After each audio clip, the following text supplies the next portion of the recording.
અને નિષ્ઠા થઈ છે એ જ આપણા સત્સંગની સૌથી મોટી નિશાની ને. આપણે કહીએ સત્સંગ થયો એટલે શું? નિષ્ઠા થઈ. સત્સંગ થયો એટલે બીજું શું થાય છે આપણી અંદર? નિષ્ઠા આવી જાય છે એટલે સત્સંગ થયો કહેવાય. આખા સત્સંગની અંદર તમે કેટલાક અભણ હરિભક્તો હશે, કેટલાક ભણેલા હશે, કેટલાક બહુ સાધન સંપન્ન હશે, કેટલાક ગરીબ હશે, કેટલાક ગામડાના હશે, કેટલાક શહેરના હશે, કેટલાક દેશમાં રહે, પરદેશમાં રહે, પણ એ સત્સંગી શું કામ કહેવાય છે? બધામાં એક કોમન તત્વ કયું છે? નિષ્ઠા. એ કાઠિયાવાડનો લાખણકાનો હરિભક્તો હોય કે પછી ઇંગ્લેન્ડનો લેસ્ટરનો હોય કે પછી આફ્રિકાનો લિવિંગસ્ટનનો હોય કે અમેરિકાનો લોસ એન્જલસનો હોય, ગમે ત્યાંનો હોય, પણ બધાની અંદર એક કોમન તત્વ બધામાં છે, એ છે નિષ્ઠા. અને નિષ્ઠાનું જો ડાયરેક્ટ કોઈ પરિણામ હોય, સીધું દેખાય એવું રિઝલ્ટ, તો એ શું છે? સમર્પણ. આપણને બધાને એવો અનુભવ હશે કે આપણને સત્સંગ થયા પછી આપણે કંઈક છોડ્યું હશે. સત્સંગ થયો, આપણને નિષ્ઠા થઈ એટલે આપણે કંઈક તો છોડ્યું જ હશે. કોકે વ્યસનો છોડ્યા હશે, કોકે પોતાની કુટેવો છોડી હશે, કોકે પોતાના મોજશોખ થોડા છોડ્યા હશે, ગમે તે કંઈક છોડ્યું હશે, કારણ કે નિષ્ઠા થઈ છે. નિષ્ઠા વિના છૂટી શકે એમ નથી. તમે બાર કોકને જઈને કોક તું છે ને 1 વર્ષ માટે ગરબા છોડ, તો ટ્યુબમાંથી હવા કાઢ લે ને એવો ઢીલો થઈને હેઠે પડશે. તાકાત છે કોઈને 1 દિવસ માટે છોડે? ન છૂટી શકે.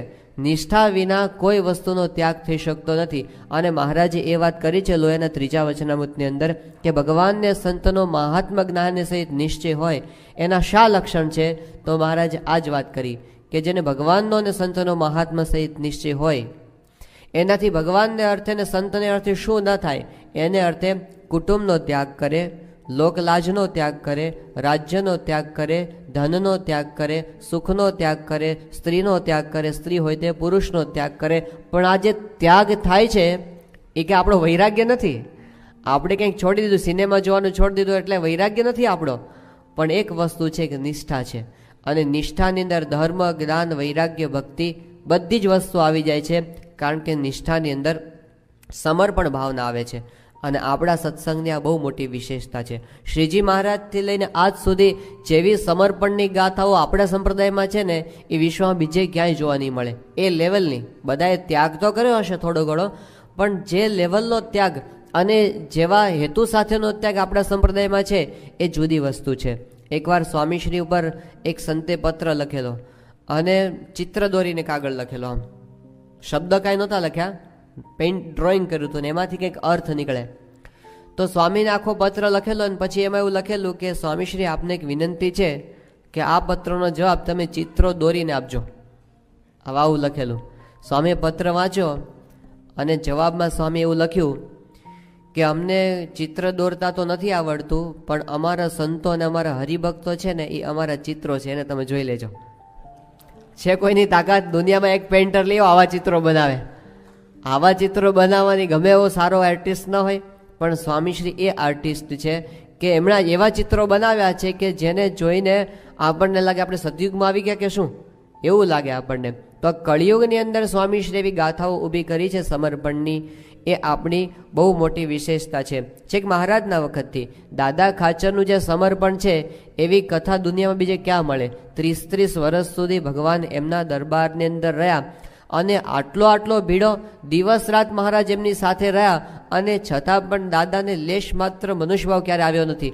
એટલું જ નહીં, પણ મહારાજે તો દાદાનું મનનું ગમ તો મુકાવ્યું. એવું કહેવાય છે કે મહારાજે 52 વખત તો દાદા ખાચરના ઘરમાં દાદાનો ઉતારો બદલાવ્યો હતો. દાદો ખાચર આ ઘરમાં રહેતો હોય ને, મહારાજ કે દાદા અમારે એ ઓરડામાં રહેવું છે, એટલે દાદા ખાચરના પટારા અને રાચ રચેલું બધું ફેરવીને બીજા ઘરમાં જાય. અને અઠવાડિયું થયું હોય તો મહારાજ કે દાદા અમારે ઓલા ઘરમાં આવેલું છે, એટલે દાદાના બધા લબાચાથી ઉપાડવાના.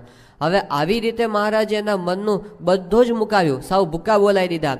અને આપણને પ્રસંગ ખ્યાલ છે, મહારાજે કીધું કે દાદા ખાચર તમે તારી બધી સંપત્તિ છે ને તારી બહેનોને અર્પણ કરી દે. એટલે બધું બેનના નામે કરી દીધું. મહારાજ કે હવે બેનના ઘરનું પાણી ના પીવાય, નીકળો બહાર. તે બધું એમના પત્ની એનો છોકરો બાવા ખાચર હજી તો 5 વર્ષનો હતો, એને લઈને બહાર મહારાજે ભર બપોરે ખાધા વગર કાઢ્યા, મુખ્યા પેટે. બાવા ખાચર માટે પેલા શેર ગાંઠિયા પણ લેવા ન દીધા કોઠારમાંથી. મહારાજ કે નીકળો અત્યારે જ બહાર. અને હાલતા હાલતા માંડ રાધાવાવ સુધી પહોંચ્યા છે. મહારાજે મુક્તાનંદ સ્વામીને કીધું કે અમે કેવા કામ કર્યા. મહારાજ ધૂળ સારું કામ કર્યું, આ દાદો ખાચર બિચારો આટલો પાકો હરિભગત, અને તમે આવું કામ કર્યું, ભવિષ્યમાં તમારો વિશ્વાસ કોણ કરશે?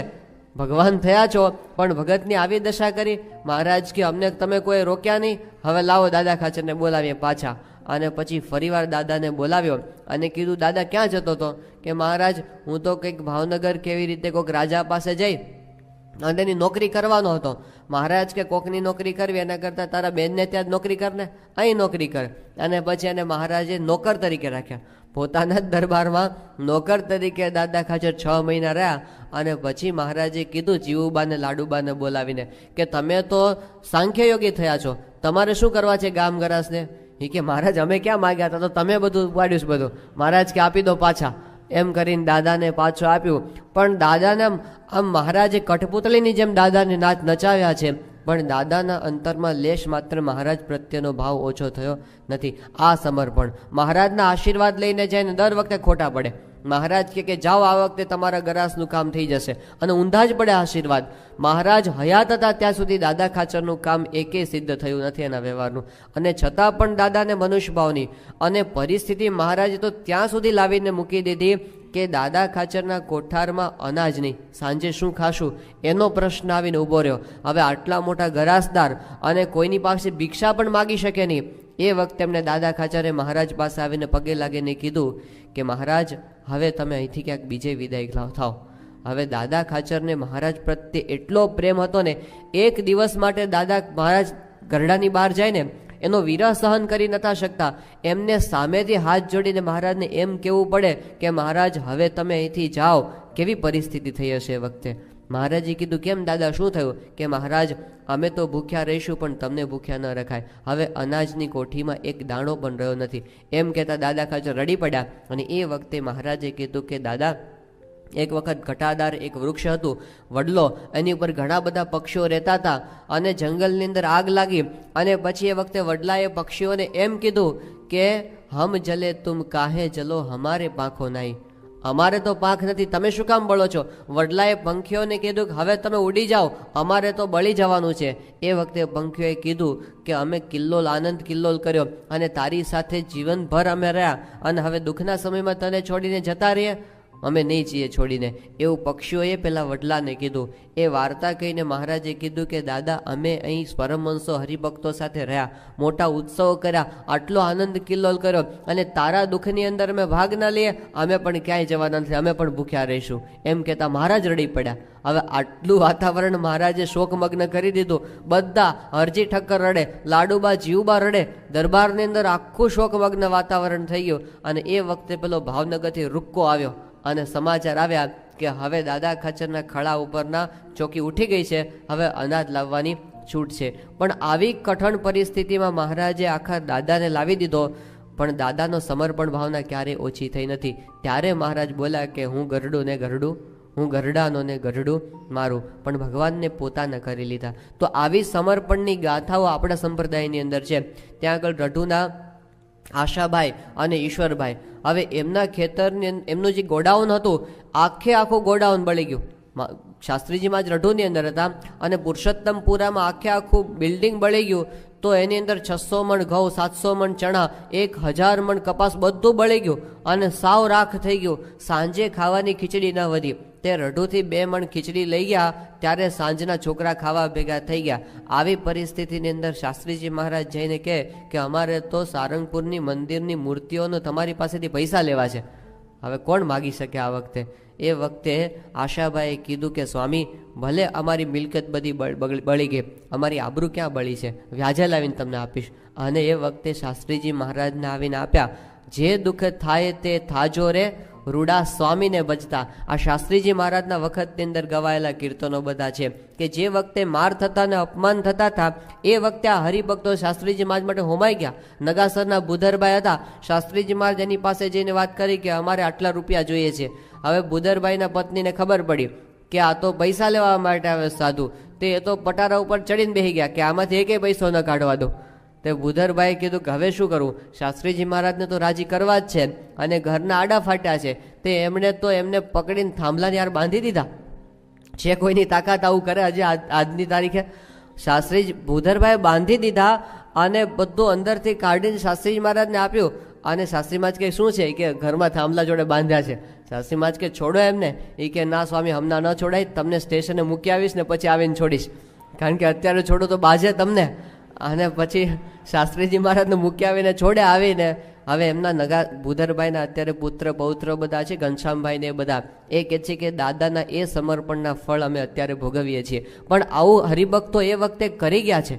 કહેવાનો મતલબ શું છે કે આવી ગાથાઓ આપણે ત્યાં અત્યાર સુધી એવી ને એવી છે. જેવી ગુણાતીત પરંપરા આપણે ત્યાં અક્ષુણ્ણ છે, અખંડ છે, એવા ને એવા સમર્પિત હરિભક્તો પણ આપણે ત્યાં અખંડ છે. આ લંડનનું હરિ મંદિર જ્યારે થયું, ભયંકર રિસેશન, એવી કઠણ પરિસ્થિતિની અંદર કે કોઈને કલ્પનામાં ના આવે કે અત્યારે આ મંદિર થઈ શકશે. કારણ કે સ્વામીએ તો હરિભક્તો પાસે લેવામાં કાંઈ બાકી નહોતું રાખ્યું. 90ની સાલમાં સ્વામી ગયા ને ત્યાં આગળ, એ વખતે સ્વામીશ્રીએ નક્કી કર્યું કે આ જમીન પર આપણે મંદિર કરીએ. તો જમીન લઈ લીધી, એના માટે ખાતમુહૂર્ત કરવાનું હતું. સ્વામીશ્રીએ બધા હરિભક્તો પાસેથી સેવા લીધી અને બધાએ મંદિરનો બધાને ઈશકતો હતો, કારણ કે હેરોની જમીન તો ફેલ ગઈ હતી, આપણે મંદિર કરી શક્યા નહીં ત્યાં આગળ. એટલે હરિભક્તોનું ચલો નવી જમીન પર, એટલે બધાએ મન મૂકીને ખરડો કર્યો અને એના બધા સ્વામી બધા પાસેથી દાન લીધું. અને જ્યારે મંદિરની જમીન ખાતમુહૂર્ત થઈ ગયું પછી પાછો વિચાર આવે બધાને કે આ જગ્યા બરાબર નથી, એટલે એ જમીન તો પડી રહી. 91ની સાલમાં સ્વામી ફરીવાર અમે લંડન ગયા, ત્યારે ફરીવાર સ્વામી કહે કે હવે આપણે નવી જમીન, તે નવી જમીન લીધી, ફરીવાર હરિભક્તો પાસેથી ખરડો કરાવ્યો, ફરીવાર ત્યાં આગળ ખાતમુહૂર્ત કર્યું ને કામ શરૂ કર્યું. 94ની સાલમાં સ્વામી ગયા ત્યારે મંદિરનું કામ ધમધોકાર ચાલતું હતું. એ વખતે સ્વામીએ ત્રીજી વાર એના હરિભક્તો, આ તો બધું એકને એક ગાય શાસ્ત્રીમાં જ કે હું 20-20 વાર દઉં છું, એ જ હરિભક્તો બધા. તો એ ફરીવાર પાછું એની પાસેથી ખરડો કરાવ્યો ને હરિભક્તો ફરીવાર સમર્પિત થઈ ગયા. કોઈની તાકાત નથી આટલી વાર માગી શકે, પણ સ્વામી છે તો, અને એ હરિભક્તો, અને એમણે ફરીવાર સેવા કરી. અને પછી સ્વામી આત્મસ્વરૂપ સ્વામીને ત્યાં મૂકીને આવેલા 95ની સાલમાં, અને ત્યાં આગળ મંદિરનું કામ એક બાજુ ચાલુ અને પૈસાની. ત્યારે કોઈ સ્વામીશ્રીને કોઈક બુદ્ધિશાળી માણસ મળેલા, એમને સ્વામીને એવી શિખામણ આપી કે સ્વામી આ તમે એવું નક્કી કર્યું છે કે 20મી ઓગસ્ટના દિવસે આપણે 95ની સાલમાં મંદિર પૂરું કરવું છે, પણ અત્યારની આર્થિક પરિસ્થિતિ આખા ઇંગ્લેન્ડની એવી છે કે કોઈ પણ સંજોગોમાં તમારું મંદિર પૂરું થાય એવું મને લાગતું નથી. એટલે છે ને તમે એક કામ કરો કે આ મંદિરનો પ્રોજેક્ટ છે ને એ તમે 2 વર્ષ પાછળ જવા દો. હવે આવી શિખામણ એ તો બહારની રીતે જોતા હોય ને, એટલે એમને એવી રીતે આપી. સ્વામીશ્રી એ વખતે વાત કરી કે ભલે લંડનમાં ગમે તેવું રિસેશન હોય, પણ મને વિશ્વાસ છે મારો હરિભક્ત વેચાઈ જશે પણ મંદિર પૂરું કરશે. વેચાઈ ગયા હરિભક્ત, આ સ્વામીનો વિશ્વાસ, પણ એ વિશ્વાસ કઈ ઉપર છલ્લો નહોતો. સ્વામીનો જે વિશ્વાસ હતો ને, એક એક હરિભક્તને ઓળખે છે. હવે ત્યાંથી લંડનથી આત્મસ્વરૂપ સ્વામીએ ફોન કર્યો કે સ્વામી આ હવે શું કરું, મારે કોની પાસેથી માગવા કંઈ ખબર પડતી નથી, અને અત્યારે બધાની પરિસ્થિતિ હું જાણું છું, કોઈની પાસે માગી શકાય એવું નથી. સ્વામી કે આટલા આટલા હરિભક્તોને ફોન કરીને બોલાવજો. સ્વામીએ નામ આપ્યા અને પછી કીધું કે એ બધાને કહેજો કે સ્વામીએ કીધું છે. અને આત્મસ્વરૂપ સ્વામીએ 135-40 જેટલા હરિભક્તોને ફોન કરીને બોલાવ્યા. હવે આવી ખબર હોય ને તો કોઈ મળવા આવે જ નહીં, પણ બધા આવ્યા, એક પણ એબસન્ટ નહીં. 2 જણા એબસન્ટ રહ્યા હતા, પછી આવીને મળી ગયા, પણ બધા હાજર. અને પછી એમને આત્મસ્વરૂપ સ્વામી કીધું કે જો મારે તમને કંઈ કથા કરવાની નથી, તમને તમારી પરિસ્થિતિ શું છે મને ખબર છે, પણ મારે ખાલી એટલું કહેવાનું છે કે સ્વામીનો ફોન આવ્યો છે, એમણે કીધું છે હરિભક્તોને કહેજો સેવા કરશે. અને પછી એ હરિભક્તોએ 4 કલાક સુધી ઊભા રહી અને જે પ્રવાહ વહાવ્યો છે, આત્મસ્વરૂપ સ્વામી કે આપણી આંખમાં પાણી આવી જાય. એ હરીશભાઈ છે, આ યોગી પ્રસાદ સ્વામીના ભાઈ, એમણે તો આવીને ચેક આપ્યો 45,126 પાઉન્ડ. એટલે આમણે જોયું આત્મસ્વરૂપ સ્વામી કે આવો આમ ઓડ આંકડો કેમ છે, કંઈ મેળ વગરનો, કંઈ 51,000 હોય, 25,000 હોય, આવો કેમ લખ્યું છે? એમણે કીધું કે સ્વામી મારી પાસે બેંકમાં છેલ્લામાં છેલ્લી જેટલી રકમ હતી ને આ બધું મેં ભેગું કરીને આપી દીધું છે, અને હજી જો સ્વામી આજ્ઞા કરશે ને, હજી સ્વામી આજ્ઞા કરશે તો મારી દુકાન ને ઘર બે તૈયાર છે, મૂંઝાશો નહીં. હવે બલિરાજાની વાત તો શાસ્ત્રોમાં આપણે સાંભળી છે. સ્વામી એક સાથે આવા હજારો બલિરાજા ઊભા કરી દીધા. એ આપણને દેખાય આ કળિયુગમાં આપણે છે એવું આપણને ન લાગે, આપણને લાગે આપણે અક્ષરધામના મુક્તોની સભાની અંદર બેઠા છીએ. તો આવા હરિભક્તો એ આવા જેવા સ્વામી સર્વોપરી છે ને એવા હરિભક્તો પણ સર્વોપરી છે. તો એવું સમર્પણ થાય છે. બાકી છે ને પૈસાને બહિર પ્રાણ કહેવામાં આવ્યો છે, એ છૂટે નહીં, બહારનો પ્રાણ. એ તો છે ને આમ જીવ ગયો લાગે. ગઈકાલે આપણને વાત કરી હતી કનુભાઈ, મત રોના એવું થાય ને, રૂપિયો હાથમાંથી છૂટે નહીં, નથી છૂટતો. અરે અબજોપતિ હોય તોય શું છે, ન છૂટે. અને આપણે સામાન્ય હરિભક્ત આટલું બધું સમર્પણ કરી શકે છે. તો કહેવાનો મતલબ એ છે કે આપણી પાસે એવી ગાથાઓ પડેલી છે ને આપણા મનમાં પણ એ ભાવના છે અને આપણે બધાએ સમર્પણ કરેલું છે. પરંતુ એક વસ્તુ આપણે સમજી રાખવાની કે આપણે સમર્પણ જ્યારે કરીએ છીએ ત્યારે પછી એની અંદર બીજી કંઈક મલિન ભાવના બેસી જાય. પેલું છે અહંકાર, ઈર્ષા. આવું કંઈક જો આવી જાય ને તો પછી આપણા સમર્પણનું જેવું જોઈએ એવું ફળ આપણને પ્રાપ્ત થાય નહીં. આપણે કરીએ છતાં પણ ફળમાં ફેરફાર થઈ જાય. એટલે ઘણી વખત આપણને એવું થઈ જાય કે આ તો છે ને આપણે હું હતો ને એટલે થયું, હું ના હોત તો ન થાત, મેં આટલું બધું કામ કર્યું. અહંકાર છે ને આપણને મારી પાડે. ઘણી વખત આપણને એમ થાય કે જો આમને પણ સ્વાર્થ છે અને એમાં તો આપણને બહુ નુકસાન જાય જો આપણે એવી રીતે માનીએ તો. પણ આપણને સેવાની રીત બતાવવામાં આવી છે. શ્રીજી મહારાજ કે ભગવાન અને ભગવાનના સંતની સેવા મળે ત્યારે પોતાના મોટા ભાગ્ય માનીને સેવા કરવી કે મને આ સેવા મળી, આ સેવા મારી મને મળી એ જ મારા મોટા સદભાગ્ય. બાકી હું ના હોત તો સેવા ન થાત એવું જો આપણે માનીએ તો આપણી બહુ મોટી ભૂલ. આપણને આવું થઈ જાય છે કારણ કે આપણે સમાજમાં એવું જોયું છે. આપણે જોયું છે બહાર કે એક એક પૈસા માટે, એક એક ડોલર માટે લોકો કેવા પ્રપંચ કરે છે. એટલે પછી છે ને આપણે બધાને એવા જોયા હોય એટલે પછી સ્વામી જ્યારે માગે ત્યારે સ્વામીમાં આપણને એવું થઈ જાય. એક માણસ હતો ને એને શિવજીને પ્રસન્ન કર્યા અને પછી કીધું કે તમે છે ને મને પારસમણી આપો. તો શિવજી કે પારસમણી તને મળશે, કાલ સવારે તું દરિયા કિનારે જજે. તો પહેલાં કીધું કે દરિયા કિનારે તો ઘણા બધા પથ્થર હોય, મને પારસમણી ખબર કેમ પડે? તો શિવજીએ કીધું કે બીજા બધા પથ્થર હશે ને એ થોડા આમ ઠંડા હશે, પારસમણી ગરમ હશે, તો એને અડજે એટલે તને ખ્યાલ આવી જશે. એટલે તો તે ગયો અને સવારના પોરમાં 6 વાગ્યામાં પહોંચીને પથ્થરને અડવા માંડ્યો. જોયું આ તો ઠંડો છે, હવે ઠંડો પથ્થર ત્યાં ને ત્યાં રાખે તો પાછો ફરી હાથમાં આવે એટલે એને દરિયામાં ફેંકી દીધો. પછી બીજો પથ્થર જો કે આ ઠંડો છે એટલે એને ફેંકી દીધો, ત્રીજો એ ફેંકી દીધો, ચોથો ફેંકી દીધો જોઈને, પાંચમો ઠંડો ફેંકી દીધો. એમ કરતાં કરતાં 2 કલાક 3 કલાક થઈને પછી તો રીધમ આવી ગઈ. જોયો ઠંડો ફેંકી દીધો, જોયો ઠંડો ફેંકી દીધો, જોયો ફેંકી દીધો, પછી ખબર પડે આ ગરમ છે. એક પથ્થર ફેંકી દીધો પછી ખ્યાલ આવ્યું કે આ ગરમ છે. એમ આપણને શું થાય છે કે આપણે જગતમાં જોયા કે જો આની અંદર સ્વાર્થ છે, આ સ્વાર્થી, આ સ્વાર્થી, આ સ્વાર્થી, એવા આપણે જોયા. એમાં સંત આવ્યા, સ્વામી આવ્યા અને પછી એમણે માગ્યા આપણી પાસે એટલે આપણે જો ઠંડા માની લે પતી ગયું. તો પછી આપણે એમને બીજાની સાથે એમણે ગણી લીધા કહેવાય. પણ એમને માટે આપણે એ સમજવાનું છે કે વિશ્વની 6 અબજની વસ્તી કરતાં સત્પુરુષ નોખા છે. એ સંત છે ને એ યુનિક છે, ભગવાનનું સ્વરૂપ છે અને એ આપણી પાસે જે માગે છે એ એમને કોઈ સ્વાર્થ નથી. એ આપણી પાસે માગે છે એ આપણને સેવા આપે છે. જો આવી ભાવના સાથે કરીએ તો છીએ, પણ ખાલી આટલી ભાવના ફરી જાય ને ફળમાં અનંત ગણો ફેર પડી જાય. આપણને એટલો ખ્યાલ આવવો જોઈએ કે મહારાજે પ્રથમના 27માં વચનામૃતની અંદર એવી વાત કરી છે કે આ જે સંત છે કોણ છે? મહારાજ કે એની આંખમાં જોનારા ભગવાન છે, એના પગમાં ચાલનારા ભગવાન છે, એના અંગો અંગમાં ભગવાન નિવાસ કરીને રહે છે. એટલા માટે એ સંત તો આખા જગતના આધારરૂપ છે. એના આધારે આખું બ્રહ્માંડ ચાલે છે. આપણે શું ચલાવવાના? ગુણાતીતાનંદ સ્વામી ત્યાં સાંકડા વદરથી પાછા આવતા હતા અને એ વખતે પેલા મરેલા ઢોર પડેલા અને એની ભયંકર વાસ આવતી હતી. બધા મોઢા ઉપર નાક ઉપર રૂમાલ રાખીને ઊભા રહી ગયા. એ વખતે ગુણાતીતાનંદ સ્વામી એવું બોલ્યા કે હું જો મારી ચૈતન્ય શક્તિ ખેંચી લઉં ને તો આખું બ્રહ્માંડ આવી રીતે ગંધાઈ ઉઠે. ગુણાતીતની ચૈતન્ય શક્તિથી આખું બ્રહ્માંડ ચાલે છે. એ ગુણાતીત પર આપણે શું ઉપકાર કરવાના? આપણી શું હેસિયત છે કે આપણે એમને મદદ કરીએ અને આપણા આધારે એમનું કામ ચાલે? અરે એમનું કામ તો હજી સુધી ક્યારે અટક્યું નથી ને કોઈ અટકાવી શકવાનું નથી. જે વખતે શાસ્ત્રીજી મહારાજ પાસે 5 સાધુ હતા એ વખતે એમણે 5 મોટા શિખરબદ્ધ મંદિરો કરી દીધા. આજે પ્રમુખ સ્વામી પાસે 700 છે તો 700 શિખરબદ્ધ તો આમ તૈયાર કરી શકે. એમના માટે ક્યાં મોટી વસ્તુ છે? કોઈ જ મદદ કરનારનો તો આટલો જબરજસ્ત વિરોધ હતો એ વખતે એમણે કરી દીધું. લંડનના મંદિરમાં આપણે કોઈ કાંકરી હલાવાઈ નથી ગયા તોય થઈ ગયા પૂરા. જો તો આપણા વગર કંઈ નહીં થાય એવું થોડું છે. એમનું કામ ક્યારેય અટક્યું નથી. પણ આપણી સેવા છે એ જે કાંઈ આપણને સોંપે છે ને એવું આપણને રહેવું છે. શાસ્ત્રીજી મહારાજ ત્યાં સારંગપુરમાં મંદિર બનાવતા હતા એ વખતે મોજીદટના એક હરિભક્ત ત્યાં સેવા કરતા, માધાભાઈ. તો માધાભાઈને છે ને સેવા કરે પણ મનમાં એવું થયા કરે કે અત્યારે તો કેરોસીનના ડબ્બામાં ખીચડી ખાવી પડી છે અને શાસ્ત્રીજીમાં જ્યાં તોતિંગ મંદિરનો પ્રારંભ કરેલો છે આ મંદિર પૂરું થાય એવું મને લાગતું નથી. આ બધી કલ્પના, આટલું બધું કામ મોટું ક્યારે પૂરું થાય? એટલે મનમાં બહુ શંકા રહ્યા કરે.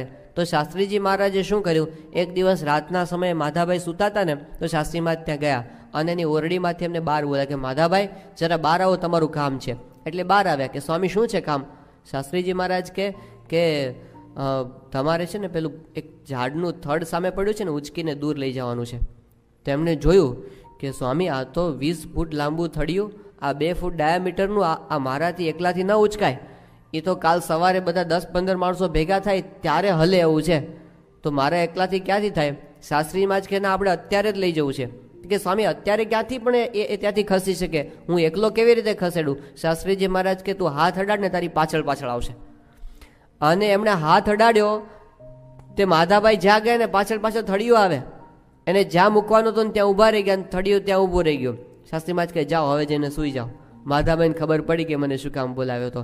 એને ખબર પડી કે શાસ્ત્રીજી મહારાજ એ પુરુષ છે કે જળને પણ ચૈતન્ય બનાવી શકે છે. એ જો ધારશે ને તો આ બધા પથરા ઉડી ઉડીને ચોટી જશે, મારી કઈ જરૂર પડવાની નથી. પણ એમના સંકલ્પમાં એ શક્તિ છે. શાસ્ત્રીજી મહારાજ ધારે તો જમીન ફાડીને મંદિર બહાર કાઢી નાખે, એમનામાં તો બધું જ છે, પણ એ કરતા નથી, કારણ કે એમને સેવા આપવી છે ને. દાદા ખાચરને આવું થઈ ગયું. એમને જ્યારે પ્રશ્ન થયો ને, જો આપણા બધા જ મંદિરમાં આ પ્રોબ્લેમ આવ્યો જ છે. પહેલું ગરડાનું મંદિર બનતું તો એ વખતે પૈસાની કટોકટી, કડિયાના પગારની રકમ ચડતી જાય, અને એ વખતે કટોકટી હતી. એમને મનમાં શંકા થઈ કે શું થશે શું થશે, ચિંતા થવા માંડી. એ વખતે મહારાજ પાસે અડધી રાતે ગયા કે મહારાજ હવે શું થશે, મને બહુ ચિંતા થાય છે. મહારાજ કે શું ચિંતા થાય છે? એ કે મહારાજ મંદિર કેવી રીતે થશે પૂરું? મહારાજ કે મંદિર તો આ ઊભું, અને સોનાનું મંદિર આખું, ગોપીનાથજીનું આખું સોનાનું મંદિર. તો દાદા ખાચર કે મહારાજ હવે રાખો બસ, આમ નમ જ, હવે આમાં ફેરફાર કરતા નહીં. મહારાજ કે દાદા એ નથી રાખવું, એમાં તો તારે ને મારે બધાને માથે પથરા લઈને દાખલા કરવા છે. એવી રીતે આપણે સેવા કરીને આ મંદિર પૂરું કરવું છે. પણ મહારાજનો એવો સંકલ્પ હતો કે આપણે બધાને સેવા આપવી છે અને સેવા કરવી છે. એમના જે હેતુઓ છે ને આપણે કરતાં ઘણા ઊંચા હોય છે. આપણે ખાલી કામને જોઈએ, પણ એ કામની પાછળ બીજા 1000 કામ એમને કરવાનું આપણને ખબર પડે નહીં. એમને અનંતનું કલ્યાણ કરવું છે, એ હેતુ એમના લક્ષ્યની અંદર છે, એટલે નથી કરતા ને. શ્રીજી મહારાજે તો કેવા કેવા પરચા બતાવેલા છે. જો મહારાજને એમ પરચા બતાવીને બધાને ખેંચી લેવા હોય તો મહારાજ પાસે તો ઐશ્વર્ય હતું તો પૈસાઓના ઢગલા કરી શક્યા હોત. લોજની અંદર તો ત્યાં પેલા સરજુ દાસ પોતે મહારાજ ત્યાં આગળ બધું સેવા કરતા હતા, છાણના પોદળા લેવા માટે જાય, પોદળા લેવા માટે. તો પછી શું થાય, ગામની ભરવાડણો અને સરજુદાસ એ બંનેની વચ્ચે છે ને હરીફાઈ થાય, એટલે કોણ વધારે પોદળા ભેગા કરે છે. તો મહારાજ તો વહેલા ઉઠીને બધા પોદળા ભેગા કરી આવે, તો પેલી ભરવાડણો એના કરતાં વહેલી જાય અને બધું લઈ આવે. અને નિયમ એવો હતો કે પોદળાની અંદર જે પેલું સાઠીકડું ભરાવી દે ને એનો પોદળો થઈ જાય. એટલે આ તો બધા વહેલા જઈને કરે આવે. પણ પછી મહારાજને કીધું આ તો પહોંચાશે નહીં. એટલે પછી શ્રીજી મહારાજ શું કરે, પેલી ભરવાડણ પોદળો લેવા જાય ને તો પોદળામાં બ્રહ્માંડ દેખાડે. એટલે ઓલી ભાગે બધે સરજુડાએ કંઈક કર્યું છે એમ કરીને ભાગે ને મહારાજ આખો પોદળો ઉપાડી લે. હવે શ્રીજી મહારાજે ભરવાડણોને પોદળાની અંદર બ્રહ્માંડ દેખાડ્યું. શેના માટે? એક પોદળો વધારે મળે એટલા માટે. મહારાજે ઇંગ્લેન્ડની રાણીને બતાવ્યું હોત તો આટલું જ ઐશ્વર્ય બતાવવાનું હતું ને ક્યાંય વધારે તો કરવાનો હતો નહીં, તો રાણી સત્સંગીથી હતો શું થાત? એ વખતે તો sun never sets in British Empire એવું કહેવાતું હતું. તો આખું એમ્પાયર મહારાજનું થઈ જાત કે નહીં? પણ મહારાજને એવું કરવાની અંદર રસ હતો નહીં. મહારાજે તો પેલા ચકલાને અને માછલાની સમાધિ કરાવી છે, સર જ્હોન માલ્કમને નથી કરાવી. હા, મહારાજને એવી રીતે જો પૈસા ભેગા કરવા હોય તો સત્પુરુષ પાસે તો હજારો ટેકનિક છે, એવી થઈ શકે ને. સ્વામીશ્રી ત્યાં આગળ ખેડા જિલ્લામાં ફરતા હતા, વિચરણ કરીને આવ્યા અને 2 દિવસ પછી એક યુવકનો પત્ર આવ્યો, વડોદરા જિલ્લાનો હતો, પ્રવીણ એનું નામ હતું. અને એમણે એવું લખેલું કે સ્વામી હું તમારી સાથે ગામડે ફરતો હતો અને એ વખતે છે ને મને છે ને એવું મનમાં લોભ જાગ્યો, તે મેં પધરામણીની ભેટમાંથી 50 રૂપિયાની ચોરી કરી લીધી. તમે મને સપનામાં આજે દર્શન આપ્યા અને વાત કરી કે આપણે મંદિરના પૈસા ન લેવાય, ઠાકોરજીના પૈસા કહેવાય, એટલે મારી ભૂલ થઈ છે અને આ 50 રૂપિયા તમને કવરમાં મોકલું છું એમ કરીને કાગળ લખેલો. સ્વામી જમતા હતા ને એ વખતે આ પત્ર વંચાયો. તો સામે જનમંગલ સામે બેઠા હતા. એમણે કીધું સ્વામી તમે 50 રૂપિયા માટે આ છોકરાને સપનામાં દર્શન આપ્યા, એના કરતાં ટાટા બિરલાને આપ્યા હોત તો આમાં ક્યાં હોય કે અમારે બધી જોડીઓ માગવાનું ને ખરડા કરવાનું બધું બંધ થઈ જાત. સ્વામી કે જો આપણા જોડીઓને ખરડા ક્યારેય બંધ થવાના નથી. શાસ્ત્રીજી મહારાજના વખતથી આ જ રીત છે કે માગવાનું જ છે, તમારું ભીખ માગવાનું ક્યારેય બંધ થવા દેવામાં આવશે નહીં. તો એમની આ જ રીત છે કે આપણી પાસે મગાવવું છે, આપણી પાસે એમને કરાવવું છે એટલે કરવાનું, કારણ કે એમને પૈસાની નહીં, આપણી સમર્પણ ભાવનાની જરૂર છે. જો મહારાજ પાસે દુબળી ભટ્ટ પેલા 13 ડોકડા મૂક્યા અને એમાં મહારાજે ગોપીનાથ દેવની જય બોલાવી દીધી, તો મહારાજને એવું નહોતું જોતું કે આને ઓછા પૈસા આપે, આમને વધારે. આની સમર્પણ ભાવના કેવી છે એ જોઈને મહારાજ રાજી થયા. તો જેટલા જે સમર્પિત થયા છે એટલા એ મહારાજનો અને સ્વામીનો રાજીપો પ્રાપ્ત કરી શક્યા છે, એ સુખી થયા છે. પણ કહેવાનો મતલબ એ છે કે આપણા અંતરની અંદર આવી ભાવના એ સતત રહ્યા કરે અને પછી આપણને વિચાર કર્યા કરે હું કેમ એમના કામની અંદર વધારે ને વધારે મદદરૂપ થાઉં. એમને આટલો મોટો જબરજસ્ત યજ્ઞ ઉપાડેલો છે, એની અંદર આપણે કેમ સમર્પિત થઈ શકીએ. અત્યારે આપણને સમયનો પ્રશ્ન મોટો નડે છે. આપણે બધા સમયદાન યજ્ઞની અંદર બધું લખ્યું છે કે સન્ડે ફોર સ્વામી ને એ બધું. હવે આપણને એમાં પણ પ્રશ્નો કેટલા બધા નડે છે કે કેમ સ્વામી માટે આપણે સમય કાઢી શકીએ. હવે એની અંદર સ્વામીશ્રી પાસે જ્યારે જ્યારે આ વાત થઈ છે, કાર્યકરોએ પણ ઘણી વખત સ્વામીને પ્રશ્ન પૂછેલો કે સ્વામી અમારે કામ તો કરવું છે પણ ટાઈમ ક્યાં મળે છે. એ વખતે સ્વામીશ્રી દર વખતે એક સરખો જવાબ આપ્યો છે. એમને અનુભવનું યાદ છે. સ્વામી કે તમે આયોજન કરો, કારણ કે આ ઇમ્પોર્ટન્ટ છે. 4 પ્રકારના કામ ગણવામાં આવે છે ને મેનેજમેન્ટની અંદર. એક કામ તો એવા છે કે અર્જન્ટ છે ને ઇમ્પોર્ટન્ટ છે. બીજા કામ એવા છે કે અર્જન્ટ છે પણ ઇમ્પોર્ટન્ટ નથી. ત્રીજા કામ એવા છે કે અર્જન્ટ નથી પણ ઇમ્પોર્ટન્ટ છે. ચોથા કામ એવા છે કે અર્જન્ટ પણ નથી ને ઇમ્પોર્ટન્ટ પણ નથી. 4 પ્રકારના કામ ગણવામાં આવે છે. તો કેટલાક અર્જન્ટ ઇમ્પોર્ટન્ટ હોય, આજે ને આજે તમારે કામ કરવા પડે અને અગત્યના પણ હોય. હા, આ શિબિરની અંદર તો આજે જ આવવું પડે. તમે કોઈ અઠવાડિયા પછી શિબિર એટેન્ડ કરી ના થાય. એ અર્જન્ટ છે, ઇમ્પોર્ટન્ટ પણ છે, આજે જ કરવા પડે. પ્રીમિયમ ભરવા માટે જવાનું તો આજે જ જવું પડે. તમારો ઇન્ટરવ્યૂ આજે હોય જોબનો તો આજે જ જવું પડે. એ અર્જન્ટ પણ છે અને ઇમ્પોર્ટન્ટ પણ છે. કેટલાક કામ એવા કેવા છે કે અર્જન્ટ છે પણ ઇમ્પોર્ટન્ટ નથી. કે આજે જ પેલી ફૂટબોલની ફાઇનલ મેચ છે, જો જોવી હોય તો આજે જ જોવી પડે, પણ એ કે અગત્યનું છે, ન જોયું તો કાંઈ જતું રહેતું નથી, પણ એ ઇમ્પોર્ટન્ટ નથી. જો ત્રીજા કામ કેવા છે કે અર્જન્ટ પણ નથી ને ઇમ્પોર્ટન્ટ પણ નથી. આવા કામમાં આપણો બહુ સમય જતો હોય છે. ગપ્પા મારવા, અમથામતા બેસી રહેવું, રવિવારે સવારે 10 વાગે ઉઠવું, અમથામતા હોઈ રહેવું, ટેલિવિઝનની ખોટે ચેનલો ફેરવ્યા કરવી, ઇન્ટરનેટની અંદર ચેટિંગમાં કલાકો કાઢવા. એમાં કિશોરોમાં અમુક લાગુ પડે છે બધું. પણ આ બધું છે કે નહીં, કે એ બધું શું છે, અર્જન્ટ પણ નથી અને ઇમ્પોર્ટન્ટ પણ નથી. અને આ બધા કામમાં આપણો સમય જાય છે અને માર કોને પડે છે ખબર છે? જે અર્જન્ટ નથી પણ ઇમ્પોર્ટન્ટ છે. એટલે શું, તો જો આપણને કોઈક એક્સરસાઇઝ રોજ કરજો, એ આપણે કરી શકતા નથી, કારણ કે અર્જન્ટ નથી. એક દિવસ ન કર્યું તો શું વાંધો છે? એક દિવસ આસન ન કર્યા, વોકિંગ કર્યું, શું ફેર પડી જાય છે? કારણ કે એમાં કંઈ આપણને દેખાતું નથી એક દિવસમાં, પણ ઇમ્પોર્ટન્ટ તો છે ને. આ સત્સંગના કામ બધા એ કેટેગરીની અંદર આવે છે કે એક દિવસ સત્સંગનું વાંચન ન કર્યું તો શું ફેર પડી જાય છે? ક્યાં ફરક પડી જાય છે? કંઈ પણ ઇમ્પોર્ટન્ટ તો છે ને. હવે એના માટે આપણે છે ને એ મનને બાંધી જ રાખવું પડે કે આટલું તો કરવાનું જ છે તો જ થાય. એને જો તમે નક્કી ન કરી રાખો ને નિયમની રીતે તો એ ક્યારેય થઈ શકે નહીં. એટલે સ્વામી કે નિયમ રાખીને આ બધું કરીએ તો પાણીના ઘડાની જેમ એ બધું ભરાતું હોય છે. આપણને લાગે તો ખરો કે અગત્યનું કામ છે, પણ પછી શું ઠેલી દઈએ આપણે, ઠેલામ ઠેલા વૃત્તિ. આજનું કામ કાલ ઉપર કાઢીએ, કાલનું કામ પરમ દિવસ ઉપર કાઢીએ, એવું બધું. અને એવું કહેવાયું છે અંગ્રેજીમાં કે tomorrow is the day when lazy people have to do most work. આવતીકાલનો દિવસ એવો છે ને, આળસુ માણસની ડાયરીમાં સૌથી વધુ કામ આવતીકાલના હોય કે હવે પછી કરશું, આવતીકાલે કરશું, આવતીકાલે કરશું, અને એમાં કામ ઠેલાય કરે. રીડર્સ ડાયજેસ્ટની અંદર એક વાત આવેલી, એમાં એક પ્રશ્ન પૂછેલો કે how much sleep is necessary for an average man. કેટલી જરૂરી છે? 5 hours, 6 hours, 6 કિક્સ કેટલા કે 6 ઘણા બધા, 7 કોઈ કે 7 કેટલા કે 8 9 4 કોઈ કે 4 4 વાળા પણ છે. તો એમાં એવી વાત કરેલી કે આપણે બધાના જવાબ સાચા છે, કારણ કે વ્યક્તિ પ્રમાણે બદલાય, શરીર પ્રમાણે. પણ એમાં જો એક જવાબ આપણને બધાને કોમન લાગુ પડે એવો હતો જવાબ. એમાં એવું લખેલું કે how much sleep is necessary for an average man, અને જવાબ શું હતો? 5 minutes મોર.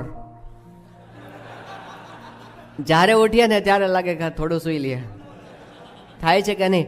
થોડી વાર રહીને ઉઠશું. સ્નૂઝ વાળા ઘડિયાળ બધા આના માટે જ આવ્યા છે આમ, અને 10 12 વખત સ્નૂઝ દબાવતા હોય છે કેટલાક. હા, આવો અનુભવ થાય છે ને, એ છે આપણી વૃત્તિ છે. અને સ્વામીનો સિદ્ધાંત આનાથી બિલકુલ જુદો છે. સ્વામીશ્રી મુંબઈમાં પત્ર લેખન કરતા હતા અને સામે યજ્ઞેશ્વર સ્વામી બેઠા હતા. તો યજ્ઞેશ્વર સ્વામીને યાદ આવ્યું કે મારે પણ એક હરિભક્તને પત્રનો જવાબ લખવાનો છે, પણ તરત શું વિચાર આવ્યો ખબર છે? કાલે લખીશું, આજે શું ઉતાવળ છે.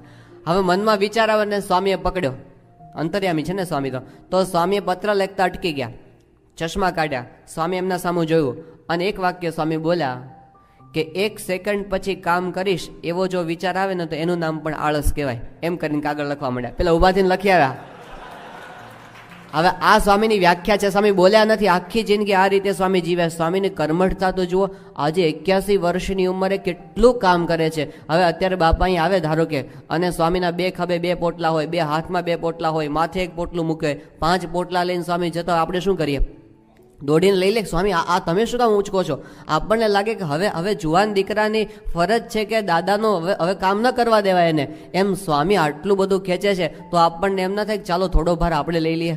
હવે એ આટલું ખેંચે છે, એમને કેટલું કામ અત્યારે કરવાનું હોય છે, તો આપણને કેમ થાય કે હું કંઈક મદદ, મારાથી જે થઈ શકે બધું મારે કરી છૂટવું છે.